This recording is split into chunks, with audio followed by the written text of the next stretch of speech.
ओम शांति। आज 21 मार्च 2025 की साकार मुरली।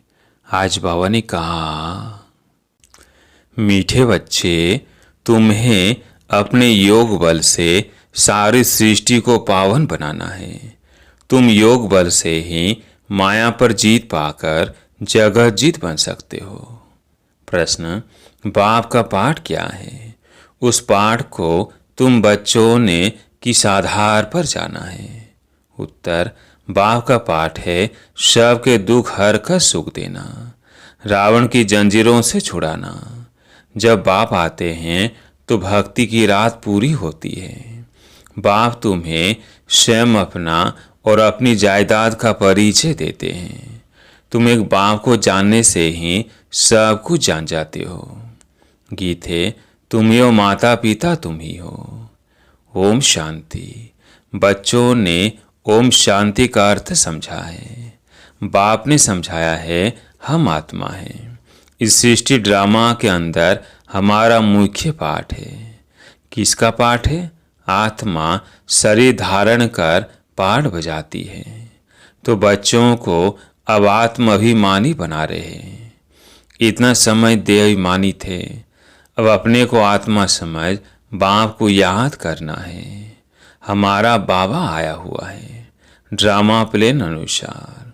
बाप आते भी रात्रि में। कब आते हैं उसकी तिथि तारीख कोई नहीं है। तिथि तारीख उनकी होती है जो लौकिक जन्म लेते हैं। यह तो है पारलौकिक बाप, इनका लौकिक जन्म नहीं है। श्री कृष्ण की तिथि तारीख समय आदि सब देते हैं। इनका तो कहा जाता है दिव्य जन्म। बाप इनमें प्रवेश कर बताते हैं कि यह बेहद का ड्रामा है। उसमें आधा कल्प है रात। जब रात अर्थात घोर अंधियारा होता है तब मैं आता हूँ। तिथि तारीख कोई नहीं। इस समय भक्ति भी तम प्रधान है। आधा कल्प है बेहद का दिन। बाप खुद कहते हैं मैंने इनमें प्रवेश किया है। गीता में है भगवान उवाच, परंतु भगवान मनुष्य हो नहीं सकता। श्री कृष्ण भी दैवी गुणों वाला है। यह मनुष्य लोक है, यह देवलोक नहीं है। गाते भी हैं ब्रह्मा देवताए नमः। वह सूक्ष्म वतनवासी।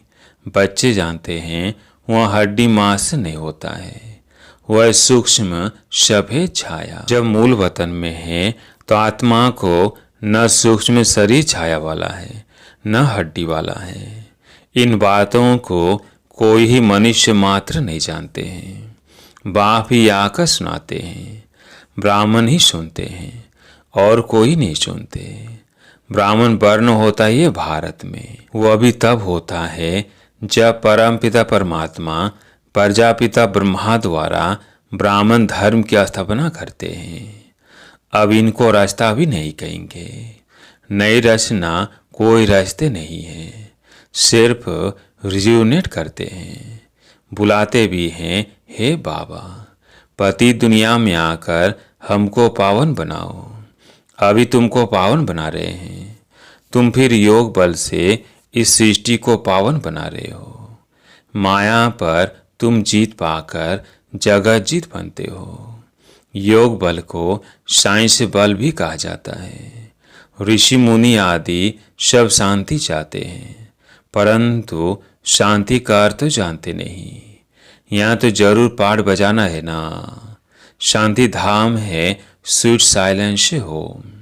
तुम आत्माओं को अब यह मालूम है कि हमारा घर शांति धाम है।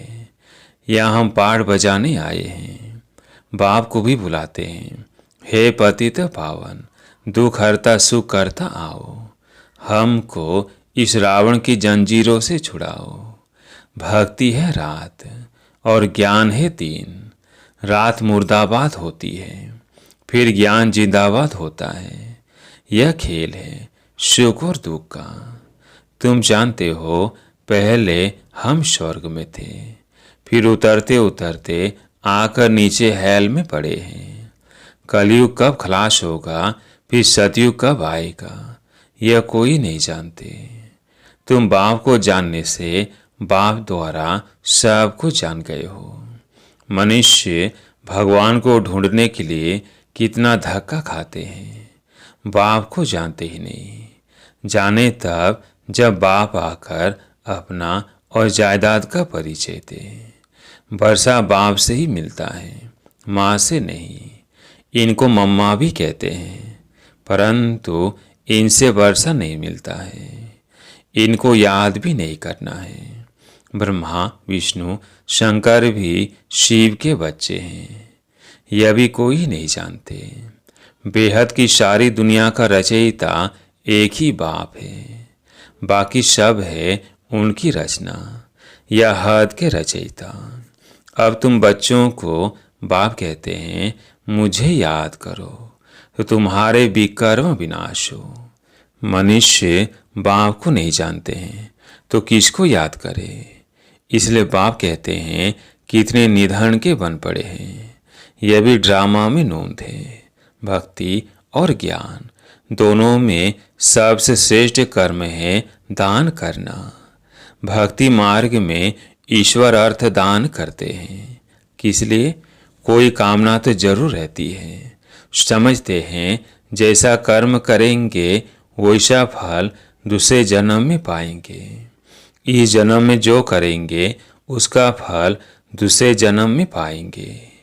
जन्म जन्मांतर नहीं पाएंगे। एक जन्म के लिए फल मिलता है।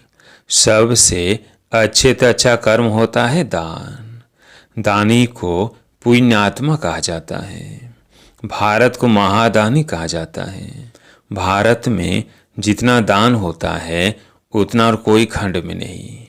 बाप भी आकर बच्चों को दान करते हैं, बच्चे फिर बाप को दान करते हैं। कहते हैं, बाबा आप आएंगे तो हम अपना तन मन धन सब आपके हवाले कर देंगे। आप बिगर हमारा कोई नहीं। बाप भी कहते हैं, मेरे लिए तुम बच्चे ही हो। मुझे कहते ही हैं हेवनली गॉड फादर, अर्थात स्वर्ग की स्थापना करने वाला। मैं आकर तुमको स्वर्ग की बादशाही देता हूँ। बच्चे मेरे अर्थ सब कुछ दे देते हैं।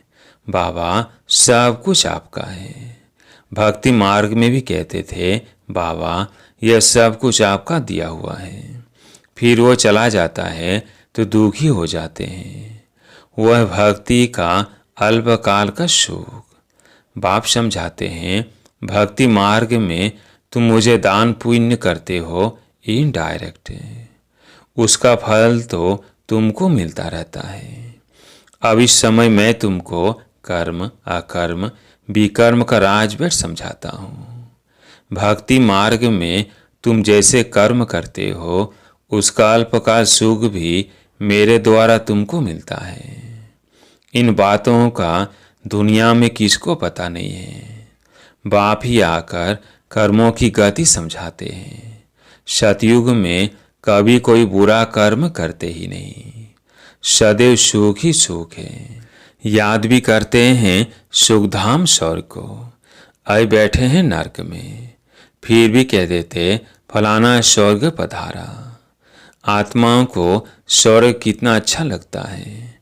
आत्मा ही कहती है ना, फलाना स्वर्ग पधारा, परंतु तमो प्रधान होने के कारण उनको कुछ पता नहीं पड़ता है कि स्वर्ग क्या नरक क्या है। बेहद का बाप कहते हैं, तुम सब कितने तमो प्रधान बन गए हो। ड्रामा को तो जानते नहीं, समझते भी हैं कि सृष्टि का चक्र फिरता है तो जरूर हूबहू फिरेगा ना। वो सिर्फ कहने मात्र कह देते हैं। अभी यह है संगम युग। इस एक ही संगम युग का गायन है। आधा कल्प देवताओं का राज्य चलता है, फिर वो राज्य कहाँ चला जाता, कौन जीत लेते हैं, यह अभी किसको पता नहीं। बाप कहते हैं रावण जीत लेता है। उन्होंने फिर देवताओं और असुरों की लड़ाई बेड़ दिखाई है। अब बाप समझाते हैं 5 विकारों रूपी रावण से हारते हैं, फिर जीत भी पाते हैं रावण पर। तुम तो पूज्य थे, फिर पुजारी पतित बन जाते हो तो रावण से हारे ना।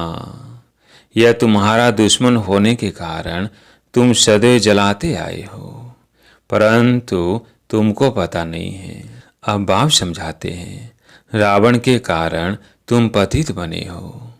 इन विकारों को ही माया कहा जाता है। माया जीत जगत जीत। ये रावण सबसे पुराना दुश्मन है। अब इस श्रीमत से तुम इन 5 विकारों पर जीत पाते हो। बाप आए हैं जीत पहनाने। यह खेल है ना। माया ते हारे हार, माया ते जीते जीत। जीत बाप ही पहनाते हैं, इसलिए इनको सर्वशक्तिमान कहा जाता है। रावण भी कम शक्तिमान नहीं है, परंतु वो दुख देते हैं, इसलिए गायन नहीं है। रावण है बहुत दुस्तर, तुम्हारी राजा ही छीन लेते हैं।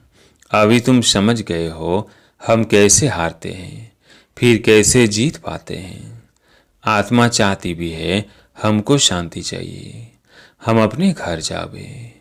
भक्त भगवान को याद करते हैं, परंतु पत्थर बुद्धि होने कारण समझते नहीं हैं। भगवान बाबा है तो बाप से जरूर वर्षा मिलता होगा। मिलता भी जरूर है, परंतु कब मिलता है फिर कैसे गंवाते हैं यह नहीं जानते हैं। बाप कहते हैं मैं इस ब्रह्मातन द्वारा तुमको बैठ समझाता हूँ। मुझे भी आर्गन से चाहिए ना।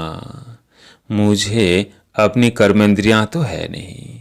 सूक्ष्म वतन में भी कर्मेंद्रियां हैं।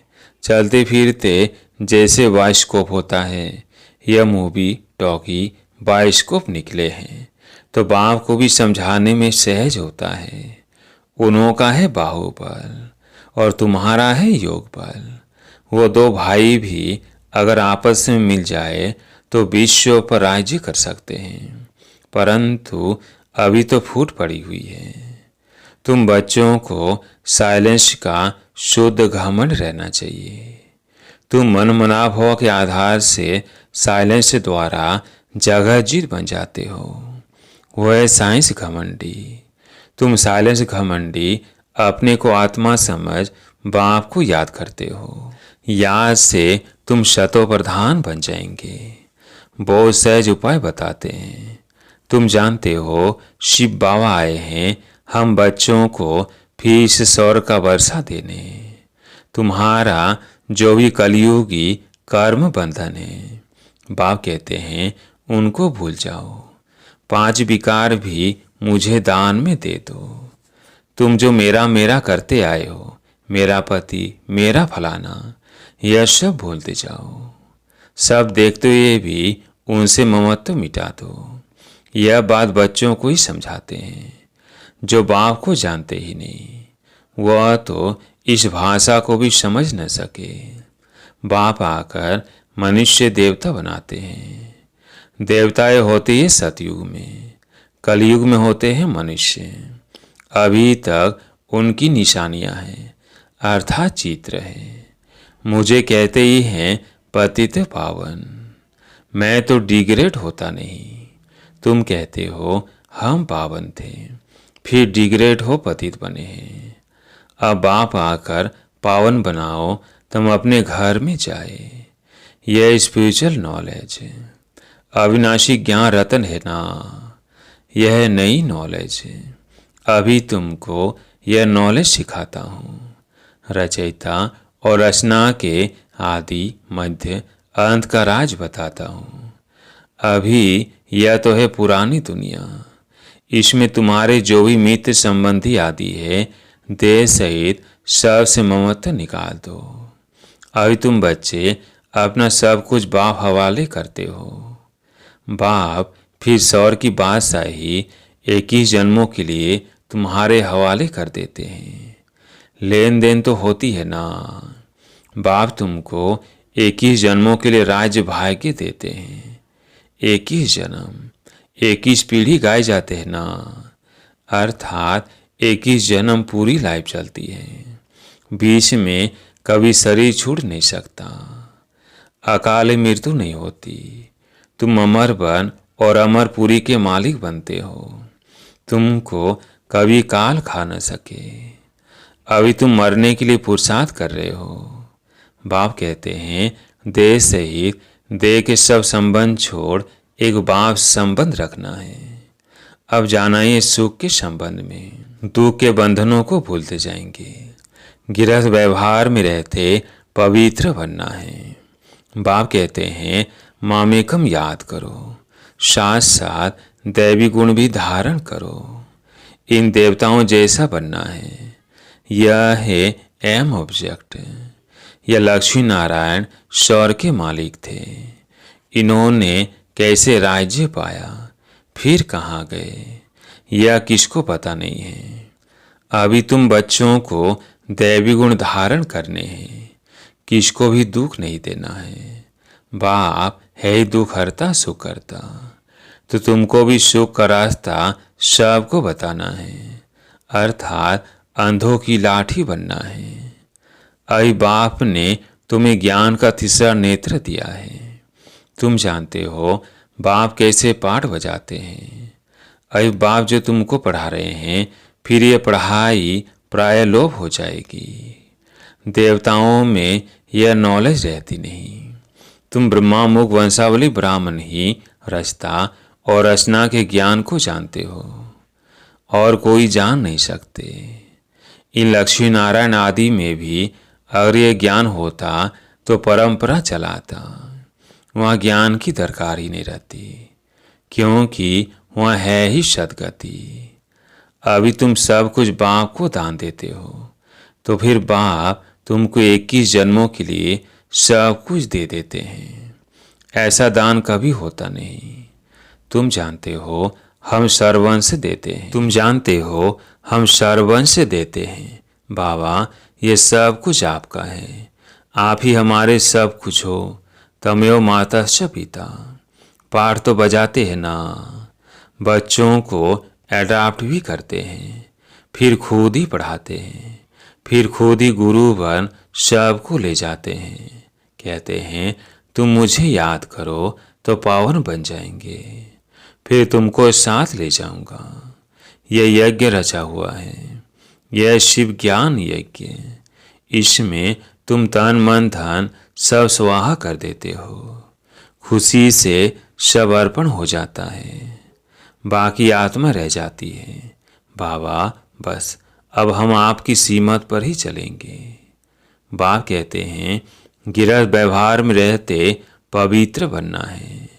60 बरस की आयु जब होती है तो वानप्रस्थ अवस्था में जाने की तैयारी करते हैं, परंतु वो कोई बापी जाने के लिए थोड़ी तैयार करते हैं।